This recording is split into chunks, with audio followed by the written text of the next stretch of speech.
So here's Joseph doing his daily duties, minding his own business. Potiphar's wife, however, had another mission of her own.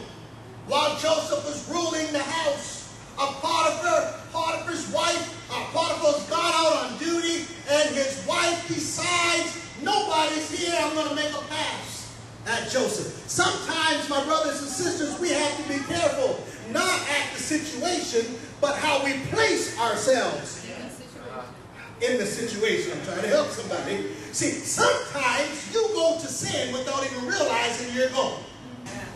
So here he is in Potiphar's house, but Potiphar himself is gone. Nobody else is there with him. And who walks in of all people? Here comes Potiphar's wife. As I said, I talked with you about Samson and how he fell to Delilah. Didn't happen overnight, my brothers and sisters. My mother always taught me the Bible doesn't call just backslide, it says backsliding, which means it's a process. You don't just up and leave God, but you slowly get away from God. Have I got a witness in here?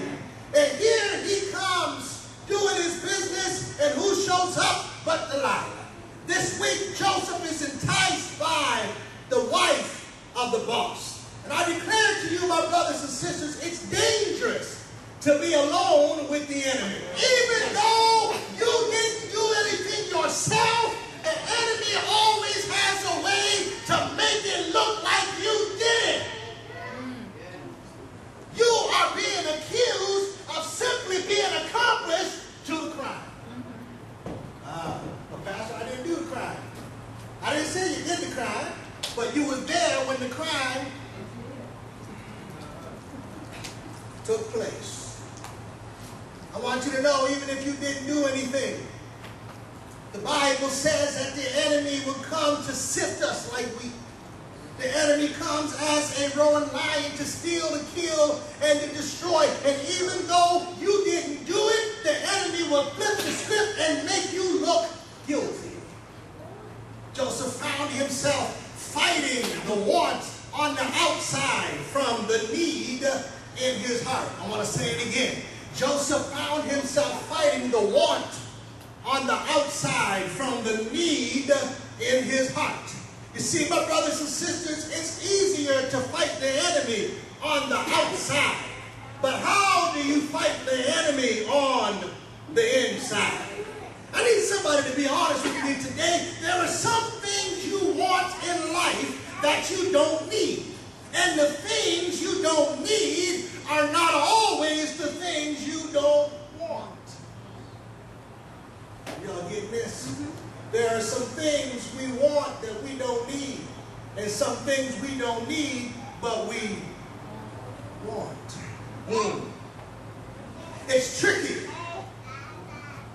But if you get an understanding, you'll know that there are some things, if you'll be honest, that deep inside of you, although your lips are saying no, your heart has already said yes. So Pastor, how do I fight what I like? How do I rebuke what I want? Oh, this is a fight now because I can always get away from the things I want. But can I get away from the things I need? See, I can get up and move to Toronto and say goodbye to the things I want because I don't live there anymore. I can move to Chicago and say goodbye. I don't live there anymore. I can move away because I don't have to face it anymore. But the problem really isn't what's on the outside. How do you deal with the person inside of you? Because I got news for you. You can move away from me as far as you want. You still got to live with you. Amen. I'm going to say that again. You can move far away from me as much as you want, but you still have to live with you. See, that's the way I'm trying to help somebody. That's the way the enemy works. You can run, but you can't. You've got to learn how to deal with it on the inside. See, it's easy to get away from the fight on the outside. Am I helping somebody today? But it's different when you have to deal with the fight on the inside. I heard somebody say yesterday, they was talking, Pastor, we're coming to join your fitness. And I thought that was great. Had about 4 or 5 people said, we're coming to join your fitness. But one brother said to me, he said, I would join. He said, but if I was to join, I might as well give you $35 a month for me sitting at home. I said, I'll take it. But I understood his concept because he said, I know me. Oh, if you'll be honest with yourself today, my brothers and sisters, the biggest problems you're dealing with in your life have nothing to do with what the devil's tempting you with and everything to do with you know yourself. You know, look at somebody, no matter of fact, don't look at nobody. Put your hand on your own chest and say, I know me. I know me. The reason I'm not where I am spiritually or should be ain't because the devil's bothering me, it's because of me. The reason I don't read the word every night ain't because of excuses, it's simply because of me. The reason I'm so lazy is because of me. So now that there's a battle, that's the one, if you give in, that can suspend you from what God has called you to. Giving in to temptation can be the very thing that stops you from going to the next level. You're almost there. You can taste it. You can feel God moving. As soon as the temptation comes and you give in, whoosh, you have lost your next level in God. But I want you to know, God never saved you part way. God saves you all the way. He called you to be rulers. Because you've already been through enough. You're almost there. You're where God wants you to be. You see the finish line. And I want you to know if He brought you this far, He's not going to leave you now. So here we are as I try and close. Look at Potiphar's wife trying to seduce him. This innocent, this pure little boy. This young man being enticed by an experienced bro. She tried to entice him, but he said no.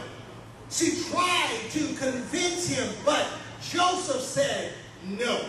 And I'm trying to help somebody today that whatever you're going through, if you would just learn to say no to sin, there is a greater reward waiting on the other side of fruit. If I got a witness, say it. By giving in to your wants can suspend your rulership.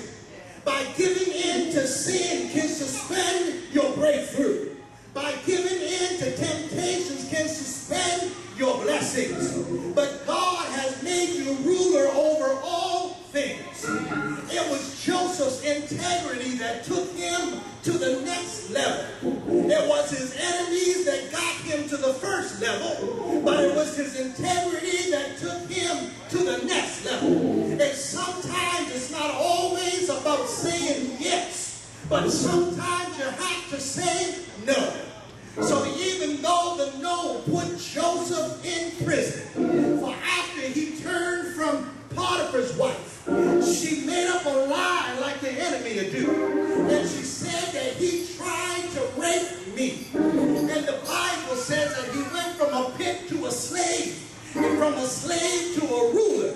And because of a lie, from a ruler into prison. But I'm here to let you know that even though she lied on him, that when Joseph went into the prison, that down about the 20th verse, the Bible says when he got into the prison, that the head prisoner had favor in Joseph. That when he should have been there suffering, like the lowest prisoners were suffering, the ruler of the jail said, I'm going to make you the head prisoner. And I want you to know that even when you're going through rough times, God still has you at the top and never at the bottom. Somebody say yes.